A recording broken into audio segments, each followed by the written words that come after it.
qui essaye de nous enfermer sous-estime la colère du dollar. Je voulais les faire payer, ces bâtards qui nous ont piétinés. C'est toujours la même et à l'heure qu'il est. Ils prennent les familles pour des serpillères. Pour les grosses peines, les potes libérables, et ceux qui portent le bracelet. Pour les Elvira qui passent le portique et ceux qui font tout rentrer. Parce qu'on a tous des proches qui sont ou qui ont été emprisonnés. Un frère, une voisine, une camarade de lutte ou un cousin. Parce que parfois, on a vraiment la rage contre la prison. Dedans c'est dur, et dehors c'est dur aussi, c'est sorti c'est sûr, le SS et le Mirador me le gâchaient l'envie. À chaque jour suffit sa peine, moi je respire à peine. Le café, les sirènes m'entendent. Que ce soit à Fleury ou à Fresnes, le daron fait la tienne et moi je traîne seul dehors. Parce que la police et la prison sont des menaces racistes. Parce que quand on se tape une embrouille avec l'administration pénitentiaire, on peut avoir envie d'en parler. Parce que ça nous renforce d'écouter les témoignages des autres. Armé de peine, j'étais sur le banc. Ils m'ont pété, je suis aux arrivants, F1-2. Parce qu'on n'en peut plus d'entendre que la prison nous protège. Politique à dehors, petit frère emprisonné. Je me demande quoi écrire dans mes lettres, qui passera sous la censure, me fera rire.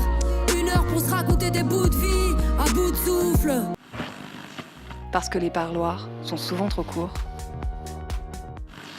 Pour les gars de Gîte Versailles, pour les gars de Villepinte, et pour toutes ces visiteuses de parloir qui font rentrer le sucre et l'espoir, otages des mêmes portes et couloirs, des mêmes petits pouvoirs. Parce que la radio permet de communiquer par-dessus les murs de la tôle. Casse-Muraille, une émission pour libérer la parole des prisonniers, des prisonnières et de leurs proches. En direct jusqu'à 18h30 sur Prune 92 FM et sur prune.net. Bonjour, vous êtes bien sur Prune 92 FM et on se retrouve comme chaque vendredi à 18h pour Casse-Muraille, l'émission anticarcérale. On pense bien à tout le monde dans ces grosses chaleurs. On espère que les ventilos fonctionnent dans les cellules et on pense à ceux qui sont bloqués derrière des caillebotis. Aujourd'hui dans l'émission, on voulait parler... on est parti d'une affaire, on va vous en dire plus après et on voulait faire comme on fait tout le temps dans l'émission, mettre un peu en lumière comment l'État développe de plus en plus d'outils de répression pour contrôler nos vies. Et donc, dans les studios aujourd'hui, pour ce faire, il y a Zoé au micro. Salut. Gaël. Bonjour. Moi-même, Clara. Et Tim à la réal. Salut. Pour partager ton histoire, dénoncer ce que tu affrontes ou tout simplement envoyer de la force à l'intérieur, appel et SMS au 07 82 98 43 59. Donc, comme Clara l'a introduit tout à l'heure, on va parler de une affaire très complexe qui est l'affaire des Antifas de Budapest. Et pour ce faire, je vais commencer par lire la première page de la BD qui s'appelle La nuit sera longue de Zéro Calcari, qui en fait a fait un récit de tout ce qui s'est passé depuis février 2023. La première page, c'est une histoire compliquée dans laquelle sont impliqués des Hongrois, des Allemands et des Italiens, mais aussi un tas d'autres nationalités, de communautés, de courants. C'est une histoire de violence, de victimes, de bourreaux et du récit qu'on en fait, d'éthique et de moralisme, de vrais procès et de délire médiatique. Mais si on va à l'essentiel, au fond du bruit, c'est une histoire de nazis, de tôle et de responsabilité. Donc en fait, l'affaire de Budapest, c'est une corrélation d'un grand mouvement de répression dans toute l'Europe entière qui a devenu suite à une manifestation de néo-nazis, fascistes donc, à Budapest en février 2023, qui s'appelle le Jour de l'honneur. Et en fait, durant ce jour, il y a des centaines de fascistes de toute l'Europe qui se réunissent pour faire une sorte de remake des SS, en fait, avec tous les apparats, les costumes, des chansons, tout un tas de choses qui, en fait, reprennent les mêmes éléments que dans les années 40, quoi. Donc, c'est assez sordide.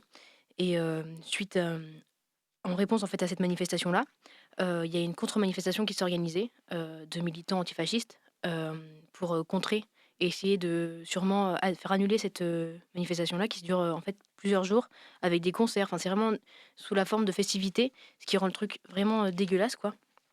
Encore pire que le C9M de Paris. Le C9M, c'est le comité de 9 mai. Donc, on a notre sorte de Budapest à nous, en fait, en France. Et ils se réunissent en France début mai, en fait.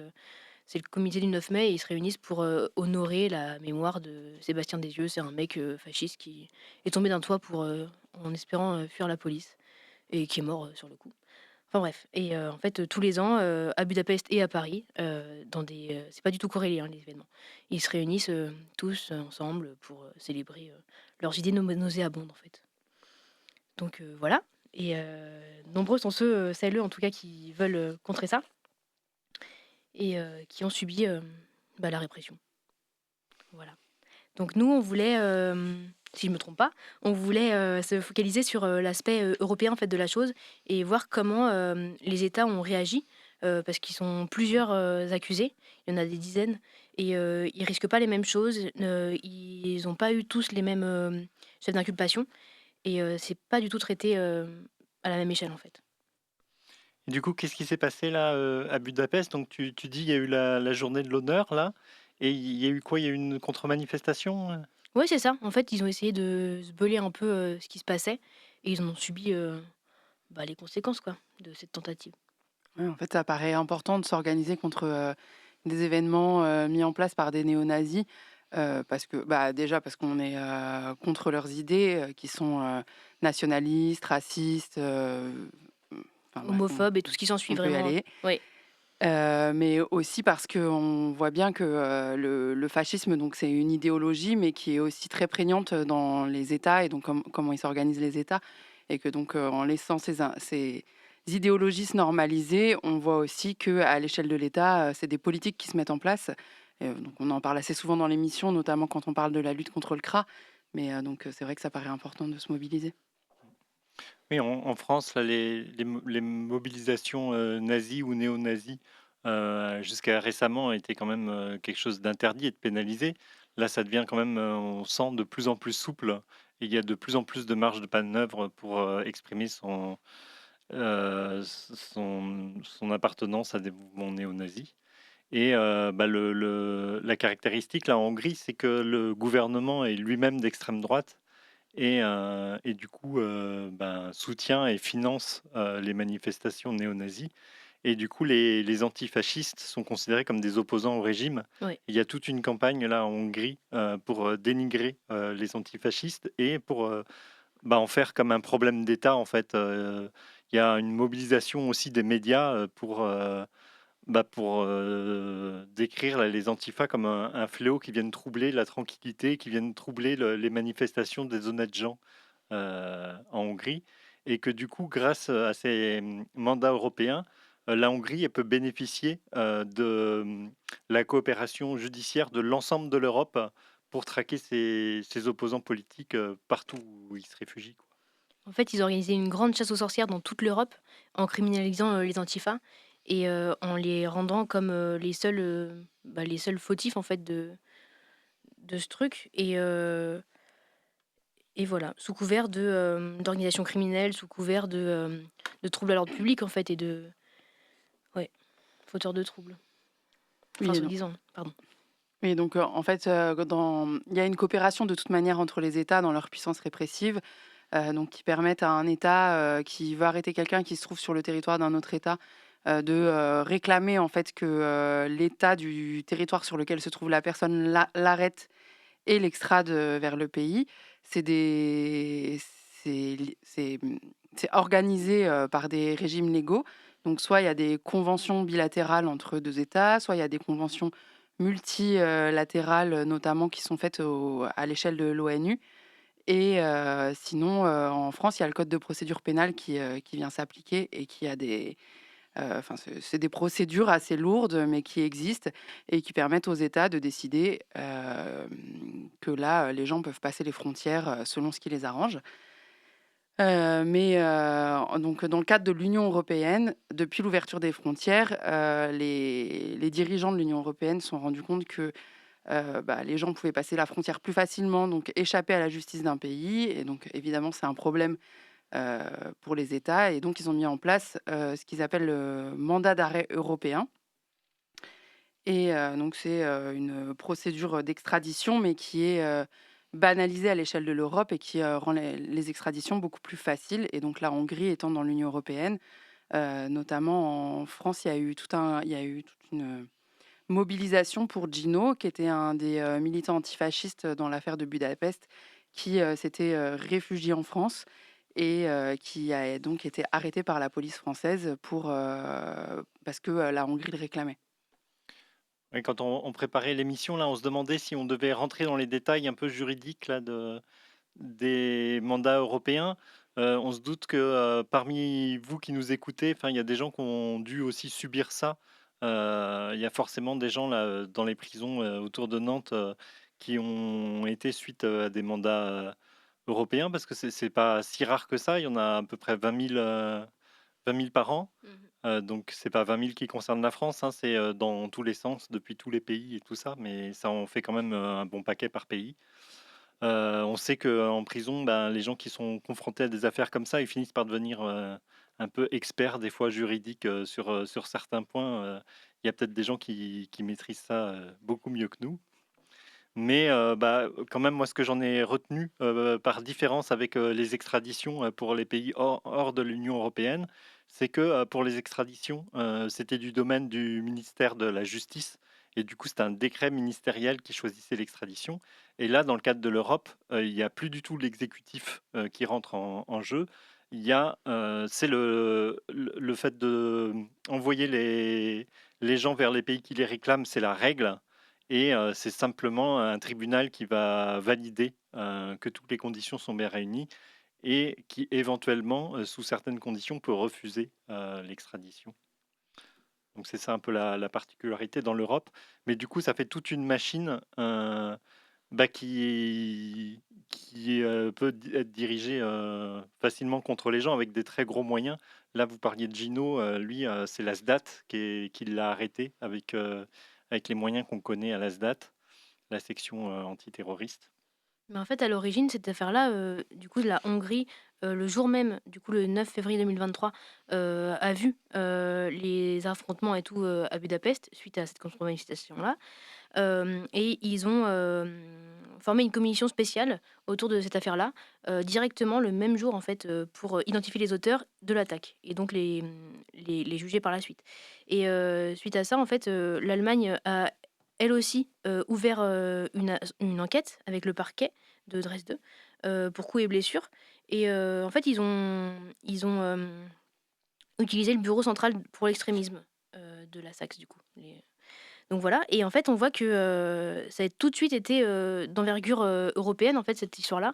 Et la chasse aux sorcières, elle s'est pas non plus limitée qu'à la Hongrie. La Hongrie, en fait, elle a quand même utilisé les images des personnes, enfin les photos d'identité avec nom, prénom, pour retrouver cette personne-là et mettre des mises sur ces têtes-là. Elle a proposé 10 000 euros pour des informations. Enfin, c'est énorme comme somme pour favoriser la délation, quoi. Et il y a aussi après l'Allemagne qui s'est, suite à des perquisitions et tout dans plein de villes allemandes, l'Allemagne a elle aussi utilisé les images et les noms, et elle est même allée jusqu'à afficher ça sur des écrans géants de pub dans tous les plus grands journaux allemands ont notifié ça, et aussi via des notifications push sur les téléphones. C'est ça que je trouvais vraiment incroyable. Enfin, c'est le fait de vraiment avoir aucune limite en termes d'argent et de moyens pour retrouver ces personnes-là. C'est dire, peu importe quoi qu'il en coûte, on les retrouvera. Et c'est vraiment l'image de la criminalisation que les antifas de cette affaire-là ont subi. Oui, je pense à chaque fois la proportion là, des recherches, c'est directement lié à l'intérêt politique et médiatique qu'il y a. Dès qu'une affaire est un peu médiatisée, dès qu'elle est utilisée par la classe politique comme un sujet intéressant à parler pour eux, forcément, les moyens derrière sont beaucoup plus gros, sans doute bien. Oui, on pense à Mohamed Amra, du coup, qui a défrayé la chronique récemment et qui a été arrêté sous le régime d'un mandat d'arrêt européen en Roumanie et qui a donc eu une grosse médiatisation de son extradition en France et qui il me semble qu'il a été rapatrié en avion, enfin en jet, et donc pour être enfermé à Condé-sur-Sarthe. Oui, en jet militaire, je crois, oui. Oui, c'est sûr. J'ai l'impression qu'on s'est dispersé un peu. En fait, on dit affaire, mais enfin, c'est pas vraiment nous qui disons ça. C'est la Hongrie qui a décidé d'en faire une affaire. Ce qui s'est passé, c'est qu'il y a cette manifestation néo-nazie à chaque fois, tous les ans, là, depuis plusieurs années.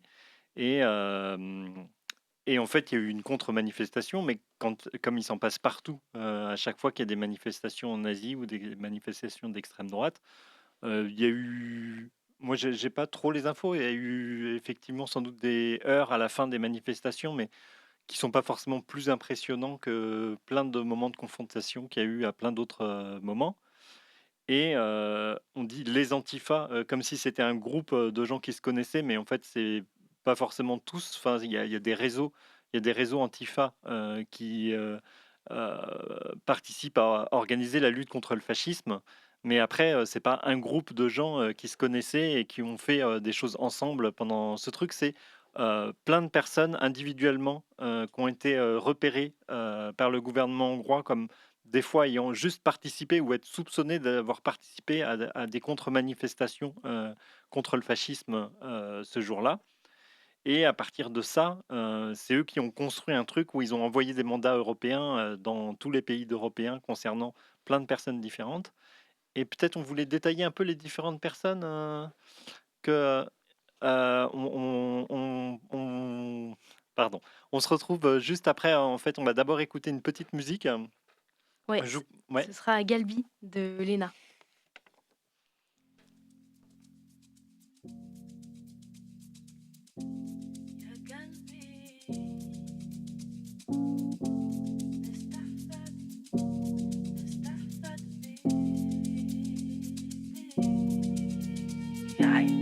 Qui va venir me dire qui je suis? Après tout le temps que j'ai mis à me trouver, y'a Galbi, Nesta, Big. Le vide autour de moi, j'ai besoin de respirer. Un peu trop sérieuse dans mes chansons, besoin de sourire et de dire merci.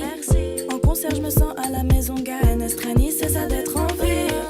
Fuck, un facho tous les jours. Dada me dit que des vieilles du quartier la regardent mal. On m'a éduqué dans l'amour, mais papa met un middle à celui qui me parle mal. Moi, je suis trop fucked up, j'ai arrêté le pilon et la clope. Une princesse que dans ma chambre. Et pour la musique, je crois que je deviens folle.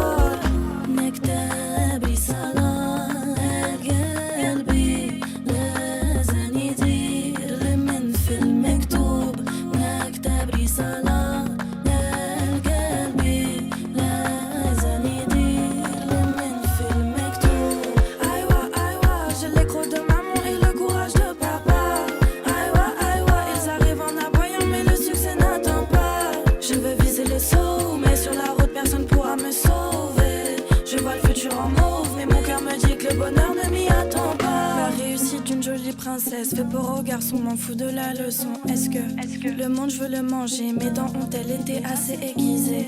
Bien sûr que oui, je fais de la boxe taille, gère mes attaques comme Badosai. Et je m'accroche au même rêve que j'avais quand j'étais môme mais que déjà je savais. Et moi, tous mes amis connaissent les paroles quand mon tour arrive. Je me suis affairée, les stromons sous mon lit viennent de la vraie vie. J'ai pris tellement de temps à mes mecs, maintenant pour mon entourage j'ai v'là à donner. J'ai surmonté les épreuves que mon cerveau a bâti sans les mettre dans un doré.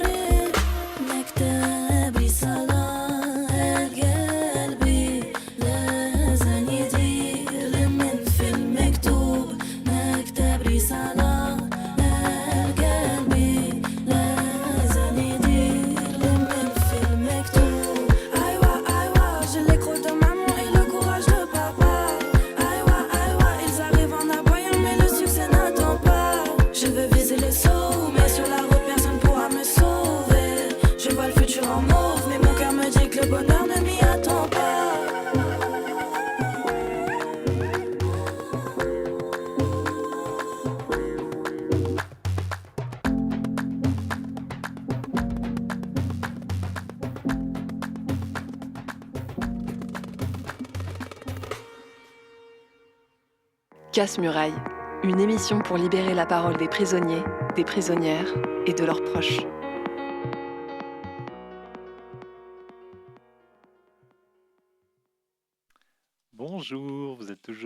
enfin, je dis bonjour, j'ai déjà dit bonjour tout à l'heure, mais c'était pour vous dire que vous êtes toujours sur Casse-Muraille, on est toujours sur Prune, 92 FM, pour les gens qui nous écoutent directement à la radio. Et on voulait reprendre sur du coup cette affaire des antifas de Budapest. Et on était en train de parler en fait, de parcours très individuels. Et en fait, de la part du gouvernement hongrois, il joue un peu sur les deux tableaux. Il y a à la fois le fait de construire une menace extérieure de gens qui viennent troubler les honnêtes gens dans leur commémoration néo-nazie. Et à la fois, ils font le choix de pas faire un seul procès, mais de faire des procès individuels pour chaque personne, pour gommer un peu aussi à la fois construire l'aspect collectif, mais le gommer un peu aussi et renvoyer les gens individuellement, chacun avec des procédures différentes, des chefs d'inculpation différentes. Voilà. Ouais, j'ai l'impression que c'est la stratégie justement des mandats d'arrêt. En fait, c'est nominatif et du coup, ça scinde toutes les personnes accusées. Du coup, ça leur laisse quand même l'opportunité de partir en cavale ou non. Il y a notamment 7 personnes qui sont remis aux autorités à cause des menaces probablement. Parce que, par exemple, on a le cas de Maya, qui est une personne non binaire, et on lui a promis que 14 ans de ferme au lieu de 24. Et ça, ils appellent ça une négociation, quoi. Enfin, c'est vraiment complètement lunaire comme truc de dire bon bah si tu joues notre jeu avec nos propres règles, et t'auras la petite carotte, quoi. Et Maya, elle a refusé justement de jouer ce jeu-là. Et elle part du principe que pour 10 ans de plus, elle préfère se taire, quoi. Donc voilà. Mais en fait, en France, on a plus entendu parler du militant Gino, parce que c'est le seul en fait à avoir atterri en France. En tout cas, le seul à avoir été retrouvé en France. Il a passé plusieurs mois à Fresnes, 4 si je me trompe pas, et il a reçu beaucoup de soutien de groupes de soutien divers et variés, mais notamment soutien à Gino, qui est un collectif français du coup. Ils ont organisé des rassemblements, mais il y a aussi eu plein de il y a une pluralité en fait d'actions et d'actes de solidarité qui a émergé dans toute la France pour montrer qu'en fait on soutient Gino, mais aussi tous les autres antifas, et on en a parlé tous ensemble. En fait, c'est chouette de soutenir tous les antifas, mais ça serait cool aussi de soutenir tous les prisonnières de la France entière et de l'univers entier, en fait. Ouais, c'est ça. À Casse-Muraille, on n'est pas passé à côté de la campagne qui a eu de soutien à Gino qui demandait sa libération, en fait. Et évidemment, comme pour toute demande de libération, nous, on est carrément derrière. On est OK, ça nous parle et tout comme campagne. Mais donc, il s'agit de... Qu'est-ce que je voulais dire? Oui, ça nous parle. Donc, liberté pour tout le monde, quoi. Voilà, Ouais. on trouve ça bien aussi qu'à travers des cas qui les touchent, les gens se rendent compte que la prison, c'est un outil qui est contre nous et qu'il faut la combattre. Et donc, combattons-la pour tous les prisonniers qui, on le rappelle, sont tous des prisonniers politiques. Totalement. Il faudrait passer outre ce concernisme un peu, de se dire on va se mobiliser parce qu'en fait ça pourrait nous toucher aussi, alors que en fait on peut tous être touchés par ça en fait, dans cet état et dans ce système ultra capitaliste et répressif. Et je voulais notamment moi revenir sur le cas de Nanook. En fait, Nanook, c'est pareil, un inculpé dans cette affaire, et il a l'air d'avoir bien conscience de cet aspect-là, de la sorte de privilège qu'on peut avoir en tant que militant antifasciste incarcéré. Et je vais vous lire, si vous le voulez bien, un extrait d'une de ses lettres. D'une de ses lettres qui a été en plus envoyée pour ses 100 jours d'incarcération. Donc elle a été écrite, en tout cas on l'a reçue le 8 mars, il me semble. Voilà. Et l'extrait commence par malgré mon attitude très optimiste, le contact avec ma famille et mes amis me manque. Même de simples étreintes physiques ne sont possibles que quelques secondes, les jours de parloir. Donc il revient déjà sur ses conditions de détention personnelle. Pas d'échange, pas de soleil, pas d'étreinte physique. Au bout de 100 jours, cela fait quelque chose sur la psyché d'une personne. Mais tout cela, c'est plutôt une façon de me plaindre à haut niveau, car je suis déjà assez privilégiée ici, en prison. D'une part, je peux m'exprimer par la parole et par l'écrit, vis-à-vis des surveillants. Pour beaucoup de monde ici, ce n'est pas possible. Du coup, je remplis souvent des demandes pour d'autres détenus, je lis et synthétise des courriers judiciaires, et j'ai même déposé une plainte pour toute notre unité, auprès de la sous-direction de l'établissement. À cela s'ajoutent des avocats dévoués et un milieu politique et social qui me soutient beaucoup, ce qui est aussi invoqué comme raison pour mon risque d'évasion. Mille bisous, je vous aime pour cela. Et aussi une mère forte qui ne se laisse pas intimider. Tout cela n'est pas donné à tous les prisonniers ici, en tôle. Rappelez-vous donc, toujours, que la tôle n'est pas un trou dans lequel rien ne se passe et rien n'est possible. Merci beaucoup pour cette lecture. Et Gaëlle, tu voulais nous parler aussi de l'histoire d'une autre personne qui a été arrêtée en mandat d'arrêt, sous l'égide d'un mandat d'arrêt européen. Oui, je voulais parler surtout de ça parce que du coup, ça avait entraîné une lutte contre le concept même des arrêts, des mandats d'arrêt européens. Mais on reste un peu dans nos travers. C'est vrai que nous aussi, on est à Casse-Muraille, là, on est aussi des militants qui veulent bouger pour changer le monde. Et des fois, les affaires dont on entend parler, c'est les affaires aussi des gens qui sont médiatisés, des gens qui sont militants et tout ça. Et là, cette affaire-là, c'était par rapport à des indépendantistes du Pays Basque, et notamment Aurore Martin, qui participait, qui était militante du parti Batasuna, qui est un parti qui est autorisé en France, mais qui est illégal en Espagne parce qu'il est considéré comme proche de l'ETA, le groupe armé. Et du coup, l'Espagne avait demandé à la France l'extradition par mandat européen d'Aurore Martin, alors qu'Aurore Martin était française. Et ce qu'on lui reprochait, c'était de faire partie d'un parti qui est légal en France. Mais pour ça, du coup, il y a eu une décision d'extradition. Pour la petite histoire, j'ai envie de vous raconter quand même. Mais du coup, elle a déclaré, quand elle a appris que la France allait donner suite à l'extradition, elle a déclaré qu'elle partait en cavale, qu'elle partait se cacher. Il y a eu une solidarité dans le Pays Basque où plein de gens, même qui la connaissaient pas forcément, annonçaient publiquement qu'ils étaient prêts à l'héberger quelque temps si elle avait besoin. Donc, elle avait tout un réseau à disposition pour se cacher. Et le jour où elle a décidé qu'elle en avait marre, parce que c'est quand même quelque chose de vraiment éprouvant, la cavale, elle a dit bon bah tant pis, je retourne chez moi. Et en fait, il y a des militants qui étaient chez elle pour la soutenir. Et la police a essayé 2 fois de venir l'arrêter et n'ont pas pu parce que il y avait des centaines de militants basques qui étaient devant chez elle, à empêcher les flics de venir l'arrêter. Notamment une fois là, en juin 2011. Et avant ça, il y a eu une grande chaîne humaine contre. C'était organisé par des militants basques, donc il y avait quand même en arrière-fond la défense des intérêts basques et le fait justement que les mandats d'arrêt européens, ils sont souvent utilisés par l'Espagne pour demander des gens qui sont en France. Mais du coup, il y a eu une chaîne humaine où il y a eu 1000 participants contre les mandats d'arrêt européens. Donc moi, c'est la seule lutte que j'ai entendue qui était vraiment contre les mandats européens et contre tous les mandats européens, même s'il y avait un truc de mettre un peu plus en avant quand ça concernait le Pays Basque. C'est chouette quand même de se mobiliser au sens large contre les mandats d'arrêt européens, pardon.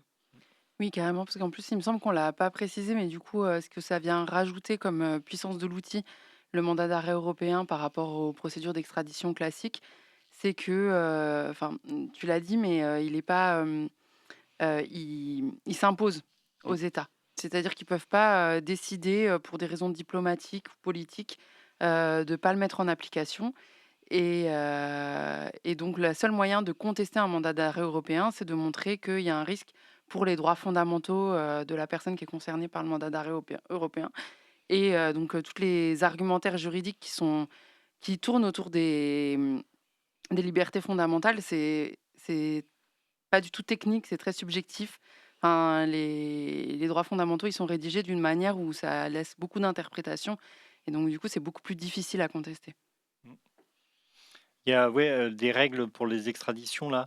Il faut que pour pouvoir être extradé dans un pays en dehors de l'Union européenne, il faut que les faits qu'on te reproche soient illégaux dans le pays qui te réclame forcément, mais aussi illégaux en France. Et ça, c'est des règles qui sont complètement assouplies dans le cadre des mandats européens. Et du coup, en mandat européen, on ne demande même pas, on peut être extradé vers un autre pays européen pour des faits qui ne sont pas illégaux en France, ou pas du tout sous les mêmes proportions. Excusez-moi, je vais encore citer un exemple militant parce que c'est ça qu'il y a dans notre entourage.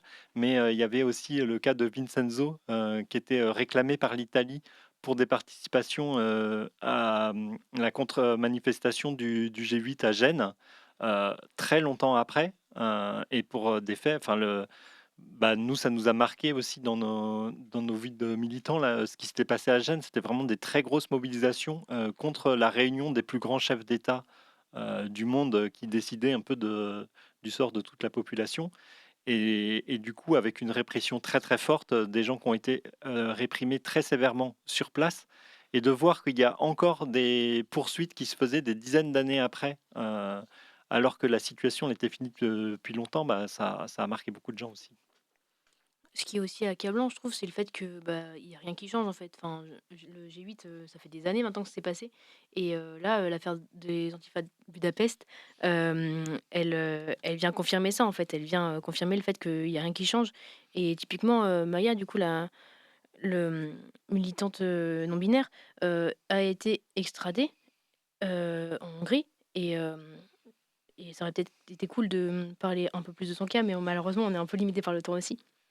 Et en fait, on voit que la prison, elle est incapable en fait de prendre en charge des personnes queer, parce que vu que c'est l'image la plus violente et la plus injuste du capitalisme, et on voit que le système n'est pas du tout fait pour traiter ces personnes, et c'est vraiment abject quoi, la manière dont on les traite en prison. J'ai l'impression qu'on a fait un peu le tour de la question. Peut-être ça va être l'heure de se quitter, à moins que vous ayez quelque chose à rajouter pour votre défense. Je n'ai rien à déclarer. Ok, alors on va peut-être se refaire un petit tour des contacts pour les personnes qui voudraient nous appeler ou nous écrire pour si je sais pas s'il y a une lutte à mener face à l'administration pénitentiaire ou témoigner de conditions qu'elles vivent. Ouais, nous, on galère un peu à se sentir en contact avec vous, là. On rappelle que vraiment, nous, on est demandeurs de ça. Si on fait l'émission, c'est aussi pour les gens qui sont enfermés, là, qui subissent la prison, pour parler de ces histoires-là. Là, par exemple, si vous voulez réagir à des sujets, si vous-même, vous avez été victime là, de mandats d'arrêt européens et que vous avez envie d'en parler, ou que vous voulez apporter des précisions par rapport à ce qu'on a dit, faut pas hésiter à nous contacter pour ça.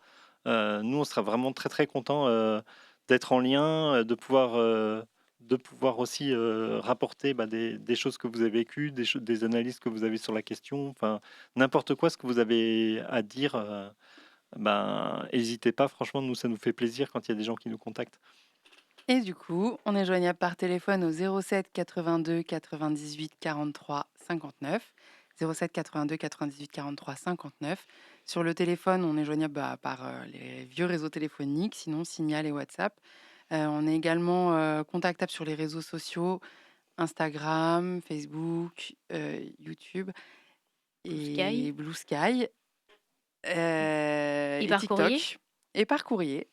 À B17, au 17 rue Bellamy, 44 000 Nantes, c'est ça? Ouais. Exactement. Pensez à préciser chez Casse-Muraille, chez Ouais, B17. B17. Et effectivement, c'est au 17 rue Paul Bellamy, 44 000 Nantes. Et on va se quitter en musique. On vous dit à la semaine prochaine. Bon courage pour la semaine qui vient. Et on va écouter Combien ça coûte de Toham. Au revoir. Plutôt mourir que des diplômés d'école de police. Plutôt mourir que des diplômés d'école de commerce. On a volé ta caméra et c'était une Sony. Et c'est pour ça que les cops te connaissent. Combien ça coûte? Faut que je mange là, mais combien ça coûte? Combien ça coûte? Je sais que ça se vend ça, mais combien ça coûte? Ouais, c'est pas rentable, mais combien ça coûte? Hein? Combien ça coûte? C'est pas un drapeau blanc s'il y a du bleu dessus. Les colons, je les mange avec un peu de sucre. J'ai jamais eu peur de la guerre. La Palestine, c'est du cœur à la tête et du fleuve à la mer. Génération toute claquée, je vois des racelards, des fâchelards. Toute l'année il faut les aplatir. Et en full HD ils ont un cœur pour haïr et des yeux pour chialer. Ça m'intéresse pas de faire bander toute la bourgeoisie. Très fier que des gens comme vous aient détesté mon projet. C'est toujours ennuyant de ramasser des procès, mais c'est toujours un plaisir de tabasser des nazis. Je suis un homme, on m'a mal éduqué. Je pouvais lutter, mais il fallait que je lève les yeux pour le voir. J'avais 12 ans, je comprenais pas les meufs autour de moi. Puis un jour j'ai vu pourquoi on était mal réputé. Mais toi t'as 20 ans, tu critiques des femmes qui te donnent même pas l'heure. Du fond tu compares comme si on subissait le même malheur. Si t'es pas son frère, sache qu'elle te détesterait ta sœur. Il t'appelle mon gars, moi je t'appelle le prédateur. Où est-ce que vous trouvez du temps pour être transphobe? Des vieux monsieur qui regardent dans les transports. Faut les filmer, les humilier, c'est grand port. Mettre leur tête sur les rails si vous êtes en forme. Plutôt mourir que des diplômés d'école de police. Plutôt mourir que des diplômés d'école de commerce. On a volé ta caméra et c'était une Sony. Et c'est pour ça que les cops te connaissent. Combien ça coûte? Faut que je mange là, mais combien ça coûte? Combien ça coûte? Je sais que ça se vend ça, mais combien ça coûte? Ouais c'est pas rentable, mais combien ça coûte? Combien ça coûte? Casse-Muraille, une émission pour libérer la parole des prisonniers, des prisonnières et de leurs proches.